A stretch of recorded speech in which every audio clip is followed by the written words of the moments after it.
que ahora lo normal, lo punky, lo canalla, lo alternativo, lo antisistema, es decir, viva Franco, esto con Franco no pasaba. Yo estaba dando un beso con mi novia y vino un hombre y nos dijo, uff, me encanta, ¿no? No conciben que no pueda existir un hombre en una relación entre dos mujeres, ¿no? España es uno de los países más avanzados en derechos LGTBI. Entonces, ¿por qué seguimos hablando de odio? ¿Por qué siguen habiendo agresiones? ¿Por qué hay gente que todavía tiene miedo? ¿Estamos viviendo un retroceso, sobre todo entre los más jóvenes? Hoy lo analizamos en el programa de esta semana, aquí en Zona Roja, con Víctor Gutiérrez y con María Caso. Muchísimas gracias por acompañarnos a los dos. Un placer. Muchas gracias por invitarnos. Víctor Gutiérrez es secretario LGTBI del PSOE y activista contra la LGTBI-fobia en el deporte, jugador de waterpolo y uno de los primeros deportistas españoles de élite en hablar abiertamente de su homosexualidad. Y María Caso es concejala del Ayuntamiento de Madrid, activista LGTBI, lesbiana visible y comprometida con la igualdad y la diversidad. Es un placer teneros aquí en este especial del orgullo. Mil gracias. Muchas gracias. La primera pregunta. El lema de este año del Partido Socialista es más orgullo y menos odio. ¿Creéis que hay más odio que antes o es que ahora se ve más?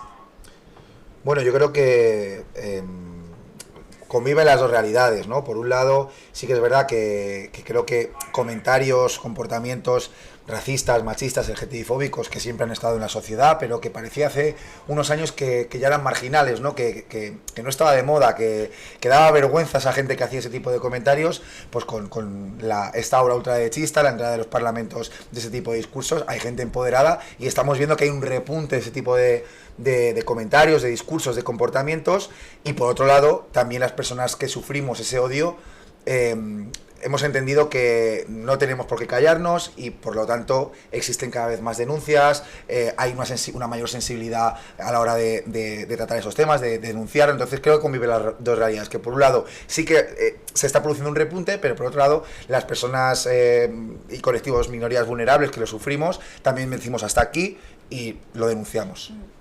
Sí, yo creo que es el mismo odio de siempre, pero con mayor impunidad, ¿no? Con mayor viralización, con mayor capitalización. De repente quien odia puede hacer dinero con ello, ¿no? Y hay redes sociales enteras o plataformas construidas en base a ello, pero es el mismo odio de siempre. Yo por eso creo que la memoria histórica es nuestra biografía y conocerla es importante. Cuando ahora en los parlamentos Vox nos dice quitad vuestras sucias manos de nuestros hijos, lo que están hablando es de aquello mismo por lo que Mola, Queipo o Franco se levantaron contra la República. Es aquello mismo por lo que nos consideraban personas marginadas, parias sociales en el franquismo, es lo mismo por lo que ha costado tanto conquistar cada derecho y es lo mismo por lo que hace muy poco el PP dividió a las familias y las sacó a la calle en contra de nuestros derechos.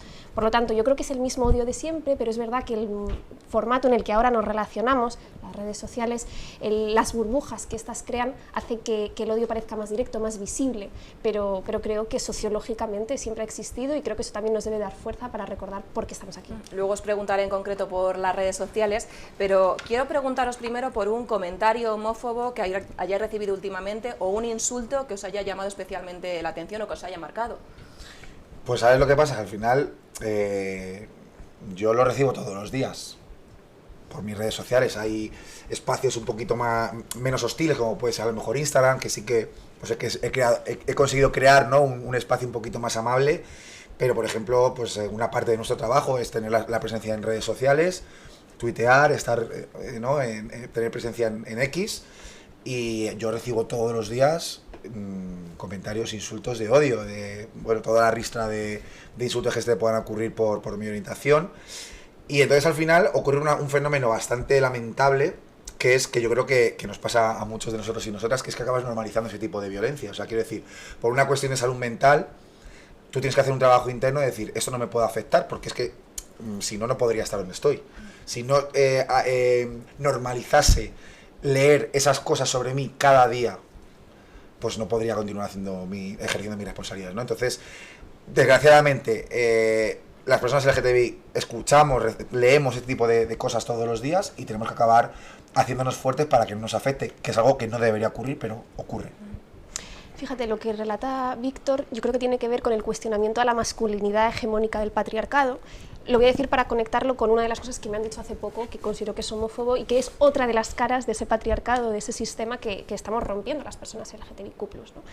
Hace poco, unos días en una fiesta, yo estaba dándome un beso con mi novia y vino un hombre y nos dijo, me encanta, ¿no? Un comentario que evidentemente nos hizo sentir muy incómodas y que yo creo que es otra forma de ver cómo no conciben que no pueda existir un hombre en una relación entre dos mujeres, ¿no? Es otra cara de esa misoginia, de esa homofobia, y muchas veces tiene que ver con considerarnos objetos sexuales a las mujeres, que no es un insulto directamente, pero evidentemente es una agresión a mi intimidad, a mi expresión libre con mi novia y a mi tranquilidad, privacidad, que es lo que quiero en una fiesta. Y además, que lo decías muy bien, la homofobia es otra pata más del machismo. Cuando a mí me llaman maricón, lo que me están diciendo es que no soy lo suficientemente hombre, que no soy masculino, que no soy un tío, ¿no? Es decir, que me alejo de la masculinidad y me acerco a la feminidad.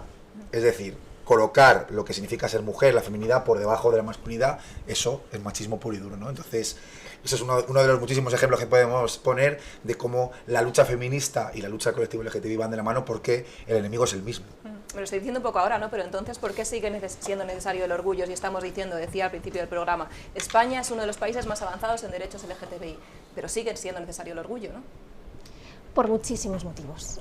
Por muchísimos motivos. El primero yo creo que es porque el orgullo no es solo para las personas LGTBIQ+. El orgullo es para todo aquel que no está dentro de la norma. No queremos un sistema que nos diga cómo tenemos que ser, quiénes tenemos que ser, ni cualquier otro atributo, ¿no? Y el orgullo es un recordatorio y una victoria de la libertad. Siempre va a haber cotas de libertad que conquistar. La libertad no es lo que nos dicen los falsos liberales, que en realidad son tremendamente nacionalistas de la normatividad. La libertad se autodeclina en la autodeterminación. Siempre que haya una persona que sienta miedo, siempre que haya una persona que sea objetivamente ofendida por quién es, por cómo es, va a ser necesario reivindicar más libertad, y yo creo que es una grandísima noticia que cada año seamos más. Creo que no es necesario pensar en un día en el que no sea necesario el orgullo, siempre va a ser necesaria la libertad, ¿no? Y yo creo que es un anhelo que no le podemos permitir, esa palabra tan maravillosa, que nos la robe la derecha, como han intentado, por ejemplo, en Madrid. Y yo creo que, como digo, mientras siga habiendo una persona que sienta miedo por ser quien es algo tan legítimo, mientras nos sigan agrediendo por besarnos con nuestras novias, mientras no podamos expresarnos libremente, seguiremos saliendo a la calle cada julio. Claro, ahora que estamos en el mes del orgullo, pues, ¿no?, salen todos esos señoros de los armarios a decir que es lo que hay que celebrar, que qué derechos nos han quitado, pero sí, que bueno, que cuando el orgullo hetero. Claro, luego vemos a un diputado de Vox de la Asamblea de Murcia, de la región de Murcia, decir que las personas LGTBI nunca debimos salir del catálogo de trastornos, ¿no? Y somos unas trastornadas y que no somos merecedoras de nuestros derechos humanos. Luego vemos cómo el Partido Popular, por ejemplo, se opone a que se apruebe la ley por la que se criminalizan las terapias de conversión. Es más, en la Comunidad de Madrid y la Comunidad Valenciana lo que hacen es recortar las leyes LGTBI para precisamente abrir la puerta a que se puedan practicar las terapias de conversión para curarnos. Vemos cómo retiran banderas, cómo secuestran libros, cómo, por ejemplo, el alcalde de Madrid, Almeida, no tiene ningún tipo de complejo a la hora de dejarnos una cruz permanente en una plaza pública, pero a pesar de que es constitucional, no quiere desplegar durante el orgullo la bandera LGTBI del ayuntamiento. Y si sumamos todo esto a lo que decía María, ¿no?, a que hay personas que todavía están en los armarios en sus trabajos, a que hay muy poquita visibilidad LGTBI dentro del deporte, a que la tasa de suicidio de las personas LGTBI, de los menores LGTBI, triplica a la del resto de la población, pues todo esto, si lo juntamos, nos da una pista bastante importante de por qué sigue siendo necesario el orgullo. Y es más, cuando consigamos el futuro utópico de eliminar todas estas cosas, creo que va a ser igualmente necesario seguir celebrándolo para recordar todo lo que hemos pasado, de dónde venimos, y para no cometer los mismos errores. Otra de las críticas un poco que se hace, ¿no?, es que esto ya es una fiesta, no es una reivindicación, es una fiesta con carrozas, con autobuses. Bueno, ¿vosotros qué opináis? Es que lo es. O sea, quiero decir, ¿cuál es el complejo y el problema en decir que el orgullo es una celebración? Por supuesto que el orgullo es una reivindicación, por supuesto, y el corazón de todas las manifestaciones y todas las reivindicaciones del orgullo es la reivindicación. Alzar la voz por todos los recortes, por las cosas que nos quedan por conseguir, reivindicar todo lo que hemos conseguido, pero también celebrarnos. Es que no hay mayor celebración que poder ser uno mismo, una misma.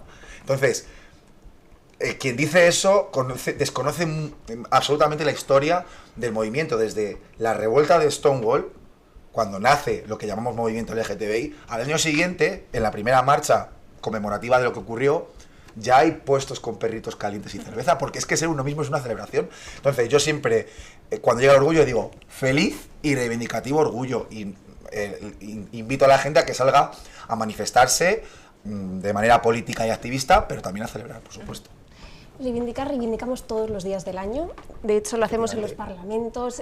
Quien quiere que esto no sea una celebración, lo que quiere es quitarnos también nuestro derecho a ser felices, claro. Y el orgullo va de ser felices, los derechos que intentamos conquistar. No es que ese día estemos más felices que otros, es que esto es lo que nos ha permitido, tú decías antes, España es el mejor país ahora mismo, ¿no? Según un ranking muy prestigioso europeo, el mejor país para ser personas LGTBIQ+, sí, muy garantista, por supuesto, no quiere decir que no haya que seguir trabajando, pero yo creo que eso es lo que celebramos. Creo que no hay que efectivamente tener ninguna vergüenza por salir a celebrar, a reivindicar quiénes somos, por supuesto sabiendo que hay muchas cosas que quedan pendientes. Sí que creo que otra crítica distinta es la que se puede hacer legítimamente a un capitalismo que intenta aprovecharse de nuestra celebración o de nuestra reivindicación, ¿no? A determinadas marcas que no hacen nada durante todo el año, que incluso pueden ir en contra de algunos de nuestros derechos, por ejemplo, porque no hacen nada a favor de que sus trabajadores, personas LGTBIQ+, tengan un espacio más seguro en su empresa, y luego, claro, eso es otra cosa, pero nosotros y nosotras nos merecemos salir, celebrarlo, ser más cada año y celebrar cada año más derechos.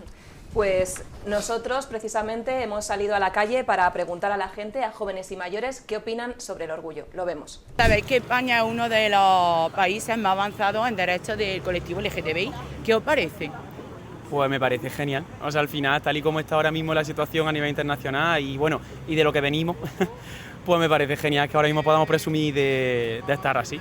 Parece que España está mejorando mucho a nivel de LGTBI con los años y sí, claro. Sí, además que siempre dicen que España es la que más atrasada va y vamos, que los derechos LGBT creo que es un sitio donde más se respeta.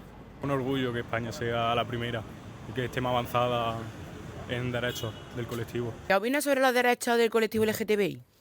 Pues me parece un orgullo poder disfrutar en España de los privilegios, de los derechos que se han conseguido y no a falta de esfuerzo, la verdad, pero creo que se debería de seguir luchando para conseguir muchos más derechos que todavía no se han alcanzado. A mí estupendo, vamos, creo que defiendan sus derechos y que son personas, vamos. Me parece bien que todos somos iguales y a favor de sus derechos y con ellos siempre para adelante. La verdad que no sé exactamente todos los derechos que tienen, pero bueno, siempre que se respete todas las normas y todas las cosas. El tema bien. De la ley trans Sí, y eso. Vamos, sí, yo estoy a favor. ¿Qué te parece el orgullo? Pues me parece genial porque hay que reivindicar los derechos de igualdad ante todo, ante la desigualdad que hay en un colectivo que está sufriendo siempre discriminación, ataques y tenemos que defenderlo libremente. ¿Sabes que España es uno de los países más avanzados en los derechos del colectivo LGTBI? Sí, y me parece muy positivo que se promueva la igualdad de los derechos y la no discriminación entre las personas. Muchas gracias. Nada. Pues ya lo hemos visto en este reportaje. ¿Vosotros os habéis planteado alguna vez no ser tan visibles políticamente para, bueno, pues para no estar expuestos a esos insultos que hablábamos al principio? Yo diría, fíjate, yo nunca me había considerado que tenía que ser visible, ¿no? Soy una mujer lesbiana, estoy con mi novia o X, y nunca había considerado la pregunta y afortunadamente he vivido en un contexto de mucha libertad. Luego te das cuenta en los parlamentos como mucha gente desgraciadamente sigue escuchando muy cerca de su casa discursos como los que hace Vox o el PP todos los días, ¿no? Pero cuando he entrado, por ejemplo, de concejala, que hago una de las cosas más bonitas que hacemos los concejales, que es casar, te das cuenta de que puede ser todavía más visible, o sea, del impacto que tienes si eres más visible. Yo quizás no me lo había planteado tanto hasta que he entrado y he tenido la posibilidad de ver cuál es el efecto que tiene tu altavoz, ¿no? Y ver a personas que se acercan después de una boda a decirme gracias por haber dicho eso, por haber normalizado esto, ¿no? De nuevo, cosas que en mi entorno a lo mejor son más normales, te das cuenta de cómo hay muchísima gente, lo decías tú antes, Víctor, en el armario, muchísima. Y cómo de repente ver a alguien que tiene un cargo en el Ayuntamiento de Madrid, que lo normaliza, creo que en mi caso ha sido al revés. ¿Cómo puedo ser más visible? Porque veo que esto ayuda. Pero sí que tiene un coste, ¿no? Personal, tanto para bien como para mal, ¿no, Víctor? Claro, a ver, yo en mi caso personal, este año se han cumplido 10 años desde que yo decidí visibilizarme públicamente como deportista homosexual. Fui el primer deportista en España de deporte de equipo en visibilizarme. Entonces, claro, yo tomé esa decisión buscando esa visibilidad.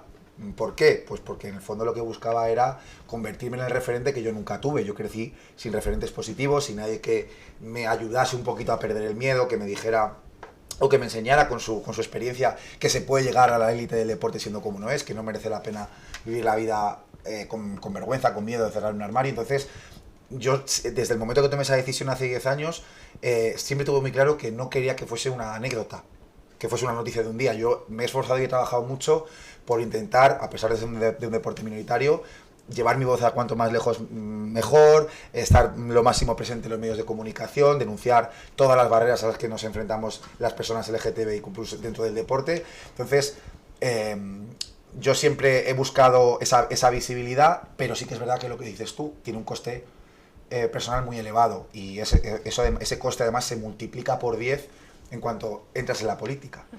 Ha habido momentos, yo nunca he dudado de que esa visibilidad es fundamental e importante. ¿Por qué no he dudado de ello? Pues porque incluso los malos momentos que durante todos estos 10 años he tenido, que ha habido momentos en los que uno se plantea si merece la pena, hay mucho hate, mucho odio, tiene que hacer mucho callo para aguantar muchas cosas, es muy ingrata la visibilidad también porque bueno, pues te condiciona la vida con tu pareja, tus relaciones personales, tus amistades. Hay una parte muy fea, pero han pasado 10 años desde ese momento y yo, de verdad, cada mes recibo 2 o 3 mensajes de personas que me cuentan que a través de conocer mi historia han podido dar pasos en su vida, que me dan las gracias por esa visibilidad. Y entonces, cuando tú sabes que hay personas a las que estás pudiendo ayudar en su vida a dar pasos, a sentirse mejor, a entender que no les pasa nada malo, a ser un poquito más felices, todo eso vale más, por supuesto, que cualquier medalla, reconocimiento que yo haya ganado nunca, pero por supuesto, en esa balanza de todos los momentos malos y el coste personal que tiene la visibilidad, merece la pena. Fíjate, Víctor habla de una salida del armario muy concreta en un espacio muy... tóxico. Efectivamente, muy difícil. Yo eso a lo mejor no lo he tenido tanto, pero sí que considero que es un coste personal, que también hay que hablar de ello, la salida del armario constante. Es decir, la presunción de heterosexualidad, el hecho de que de repente, constante, es diario, ¿no? Y yo creo que por eso también es importante mandar este tipo de mensajes. Sí. No, el armario no acaba el día que dices que eres lesbiana, porque para la siguiente persona que acabas de conocer vuelves a ser heterosexual, ¿no? Y es constante en un taxi, ostras, qué buena está la tía esta, dices tú, para 5 minutos que voy a estar yo en el taxi, ¿qué hago tal? O también te pasa con las familias, que muchas veces se nos olvida, pero salimos del armario nosotros y nuestras familias con nosotros y con nosotras, porque también las familias reciben o escuchan comentarios LGTBI-fóbicos y tal, y también se tienen que enfrentar a ellos. Entonces, es decir, al final, por desgracia, nunca dejamos de salir del armario. Sí, me decías tú, fuiste el primer deportista en salir del armario. ¿Crees que si mañana un futbolista de primera división saliese del armario cambiaría algo? ¿Hace falta que también sigan saliendo del armario futbolistas? Pues mira, es que sería un antes y un después.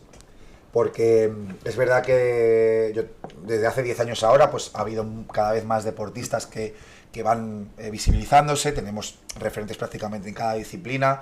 Incluso hay muchos otros deportistas que pueden continuar su práctica deportiva siendo ellos mismos, ellas mismas, sin necesidad de visibilizarse de una manera pública, que eso también es el gran éxito, ¿no? No tener que ponerse siempre en el foco, sino poder poner en marcha tu carrera profesional y tus proyectos vitales sin ningún tipo de exposición pública. Ese es el gran éxito de la visibilidad, pero nos sigue faltando la visibilidad, en el fútbol masculino, porque en el fútbol femenino, por suerte, hay muchas referentes visibles lesbianas y bisexuales, pero el fútbol masculino, que es el deporte rey, el más mediático, que un futbolista se visibilizase como homosexual, cambiaría la dinámica dentro del fútbol, porque al final el fútbol es el deporte que va arrastrando también a otros muchos, y luego la mentalidad de muchísimas personas en este país que piensan que las personas homosexuales no estamos capacitadas para rendir bien en el deporte. ¿Por qué? Porque entienden que es un espacio muy masculinizado, por supuesto una masculinidad malentendida, y entonces que cómo va a haber un maricón,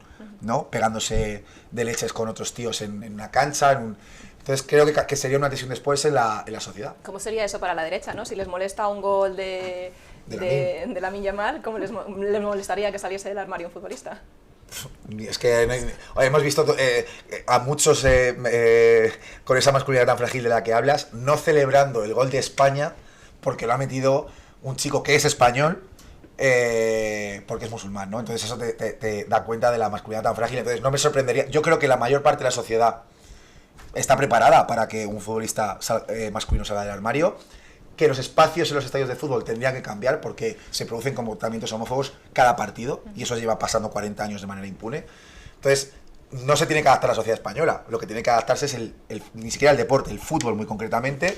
Y bueno, quitando alguna masculinidad frágil y de señoro, creo que a la sociedad española no le cambiaría como tal, pero sí muchísimo al deporte. Bueno, se parecería más a España, sí, ¿no? El deporte y Lamine Yamal se parece más a España que todos aquellos que están en contra de que haya metido. Sí, eso lo hemos reivindicado mucho además.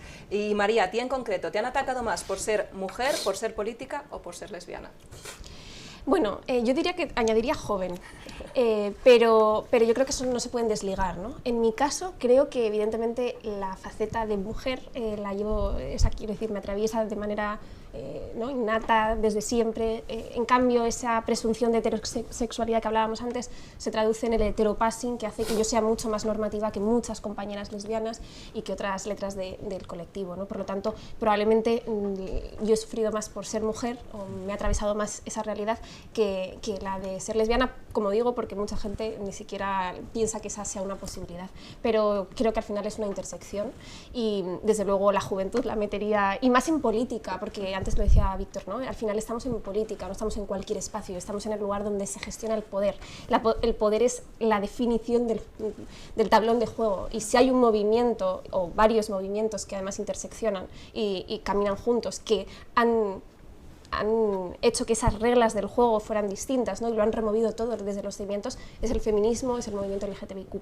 Por lo tanto, somos una amenaza en tanto que representantes de ello, ¿no? Siempre parte de un sistema mucho más grande. Yo creo que nunca nos atacan a nosotros en concreto, no te atacan a ti, Víctor, ¿no? Atacas a lo que tú representas, que es todo aquello contra lo que se querrían levantar en realidad, y no pueden, porque yo quiero recordarlo y reivindicarlo. El 23J había gente, a mí me llamaron amigos llorando porque pensaban que perdíamos las elecciones.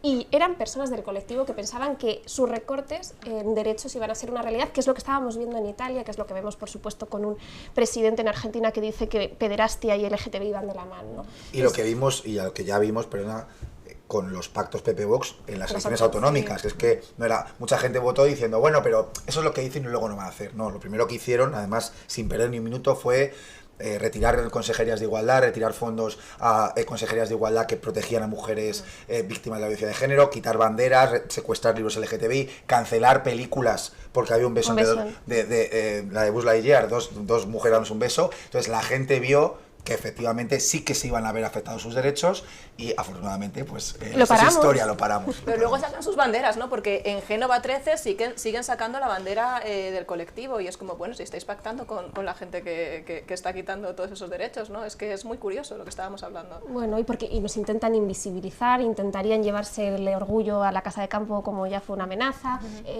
Cuando no la ponen en Cibeles o no la ponen en las instituciones, lo que quieren decir es lo que nos dicen muy a menudo, que el orgullo ya está conquistado y que eso se lleva por dentro. Y bueno, yo creo que España está donde está a pesar del Partido Popular. Yo me alegro mucho de que en algunas cosas cambien, pero lo primero que hizo Ayuso sin Vox fue recortar en los derechos de las personas LGTBIQ+. Es un relato más que la realidad. Claro, el PP actúa como esa empresa de la que hablábamos que quiere hacerse el pinkwashing, que no hace nada durante todo el año, es más, sí que hace, pero en contra.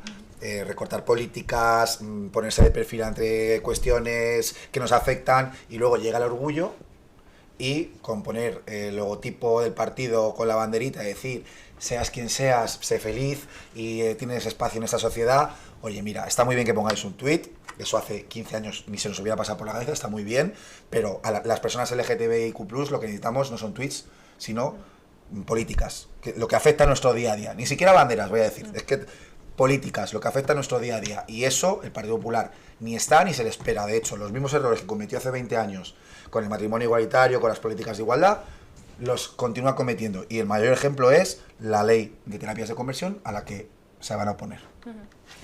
Quería preguntaros, estáis sacando el tema de Internet, lo has sacado al principio, ahora hablas de Twitter. ¿Dónde hay más odio? ¿En la calle o en Internet? Porque no sé si las redes sociales, en vuestra opinión, están ayudando al colectivo o perjudicando al colectivo. Bueno, yo creo que hay odio en los dos espacios, que en realidad son uno, porque no creo que sean mundos diferentes. El que opina una cosa en Twitter, si no estuviera delante, opinaría lo mismo. Lo que pasa que es verdad que la barrera física pues cuesta más traspasarla. Lo que sí que es cierto es que la violencia en las redes, lo decías tú, está muy normalizada. La normalizo porque si no, no podría hacer esto.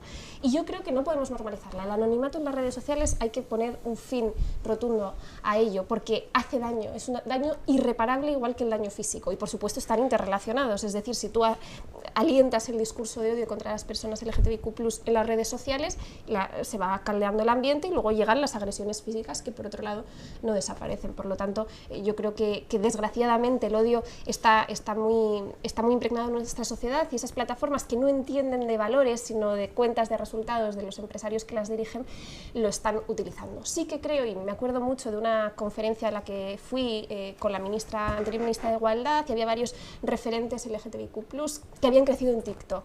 Y sí que es verdad que esa es otra realidad de la que también hay que hablar. Eran personas que a lo mejor en su pueblo, una mujer trans que en su pueblo tenía muy difícil ser una mujer trans, había tenido una vida muy complicada, y de repente en TikTok, contando su historia, había encontrado todo un ecosistema de personas que la apoyaban y cuya historia también ha inspirado la libertad de otras. Por lo tanto, creo que ni todo es una cosa ni la otra, que hay que regularlo, que da muchas posibilidades a la libertad, como el mundo en sí mismo, pero que hay mucho trabajo por hacer. Yo creo que hay, compartiendo todo lo que dice María, pero creo que hay muchísimo más odio en redes sociales que luego en la calle. ¿Por qué? Pues porque la gente se siente impune, porque efectivamente, como muy bien decía, hay una impunidad gracias al anonimato del que las empresas, que son las redes sociales, se benefician. De hecho, a mí me ha pasado, tú vas a denunciar algún tipo de amenaza de muerte o lo que sea, y la policía te dice, pues es que es un perfil anónimo. Las redes sociales son las primeras que no nos facilitan los datos para identificar a estas personas. Entonces esto se tiene que cambiar desde Europa. Esa impunidad creo que genera un ecosistema y un espacio en el que se da rienda suelta al odio, y donde además el odio se monetiza, y evidentemente ese odio luego se traslada a las calles. Pero yo creo que la sociedad española es una sociedad mucho más civilizada y mucho más, en fin, que este tipo de comportamientos no se dan tanto en la sociedad. Sí que es verdad que, como digo, se extrapolan, pero evidentemente en las redes sociales es multiplicado por 100. ¿Pero os preocupa que haya una reacción ante los avances de igualdad, sobre todo de cara a los jóvenes, ¿no? Que se vuelvan más conservadores, que odien más reacios? Yo creo que es que ahí también conviven las dos realidades. Por un lado, creo que el avance es imparable. Ser una persona LGTBIQ+ es mucho más sencillo ahora que hace 20 años o que hace 15 años. ¿Por qué? Pues fruto de las políticas, fruto de la cada vez más sensibilización de la sociedad, de la normalización de nuestras vidas, de lo que es normal. Y esas realidades que ocurren también con el feminismo, que ocurren con la lucha contra el racismo, conviven con otra realidad de la que no podemos quitar el ojo, que es que hay un repunte evidente y un caldo de cultivo muy importante en gente joven con ese tipo de discursos de odio. ¿Por qué? Pues porque en las redes sociales están siendo un amplificador de esos discursos. Entonces, creo que conviven las dos realidades. Creo que avanzamos imparablemente por un lado, pero por otro lado, cada vez más gente tiene este discurso, un discurso que además es que parece como que yo cuando voy a dar charlas a centros educativos alguna vez, me dice el profesorado, es que ahora lo normal, lo punky, lo canalla, lo alternativo, lo antisistema, es decir, viva Franco, esto con Franco no pasaba. Y yo no creo que sea evidentemente no es por convicción. Esos chavales de 14, 15, 13 años que hacen eso, no lo hacen por convicción, lo hacen por desinformación. Entonces tenemos ahí un gran reto de a la gente a la que esto le está calando como una lluvia fina, pues tener que protegerles sobre todo y eliminar ese tipo de discursos. Sí, porque además es desinformación, pero también son discursos interesados pagados por los de siempre. Claro. Yo recuerdo un pleno en un distrito en el que Vox, un señor que ha conocido perfectamente la dictadura por la edad que tiene, nos decía, es que los jóvenes ya no quieren la democracia, que consideran que la democracia ya no resuelve sus problemas. No, es usted el que está inoculando a través de sus discursos, dedicándole además mucho dinero, por supuesto con nuevos referentes más jóvenes, pero son los de siempre dándole dinero a la máquina que han encontrado que efectivamente reverbera muy bien o hacer reverberar sus mensajes. Yo creo que tenemos la generación Z más LGTBIQ+ de la historia, por lo tanto la más libre, y no porque seamos todos personas LGTBIQ+, ni mucho menos, sino porque creo que somos una generación, o es una generación muy libre que va a seguir conquistando esas cotas de poder. Evidentemente, yo creo que hay una reacción, creo que hay una brecha de género también muy importante, tenemos a las mujeres más feministas de la historia, es decir, que tienen más claro que van a reivindicar todo y hasta donde haga falta, ¿no? Y también tenemos una reacción de hombres, evidentemente heterosexuales, que pertenecen a ese sistema que se está viendo alterado, pero creo que es parte de la lógica normal cuando lo que haces es remover esos cimientos. Creo que las redes, muchas veces porque quien pone más dinero, ¿no? A lo mejor las voces progresistas se escuchan menos, igual hemos llegado más tarde a estos medios, pero probablemente, y yo estoy convencida, España es progresista. Esto no quiere decir que vote una cosa u otra o ganen unos u otros. Creo que cuando le preguntas a la gente si cree en los derechos, si cree en la sanidad pública, si cree en Yamil Lamal, ¿no? Yo creo que todos somos una España progresista en ese sentido, y lo que hay es muchísimo dinero, muchísimo foco interesado en esas voces más minoritarias. Y yo por último os quiero preguntar, ¿qué batalla queda todavía por ganar? Bueno, muchas. Mientras nuestros derechos, nuestras libertades, todo lo que hemos conquistado, pues sea objeto de negociación por un gobierno, mientras estemos hablando de cosas tan absolutamente deshumanizantes como la prioridad nacional, mientras haya gente que siga en espacios públicos con responsabilidades públicas llamándonos abiertamente enfermos sin ninguna consecuencia, mientras haya niños y niñas que piensan que lo que les ocurre es un problema y que la solución a ese problema es tirarse por la ventana, yo creo que tenemos una gran asignatura pendiente como sociedad, el compromiso de tener que seguir trabajando para intentar reducir esas desigualdades, reducir esa discriminación, y creo que el momento histórico que nos toca vivir, decía Pedro Cerolo que los derechos se conquistan, se disfrutan y se defienden. Pues el momento histórico que nos toca vivir ahora mismo es el de defender lo que hemos conseguido y, por supuesto, sumar a toda la sociedad en nuestra lucha, porque esto no va de las personas LGTBIQ+ solo, esto no va de personas lesbianas, de personas trans, de personas no binarias, no, esto va de toda la sociedad. A mí no me hace falta ser mujer para ser feminista y querer la igualdad, no me hace falta ser una persona racializada para estar en contra del racismo, por tanto creo que a nadie le hace falta ser una persona LGTBIQ+ para sentir esta lucha como propia, así que yo animar a todo el mundo a echarse a las calles, a alzar la voz y a defender los derechos del colectivo.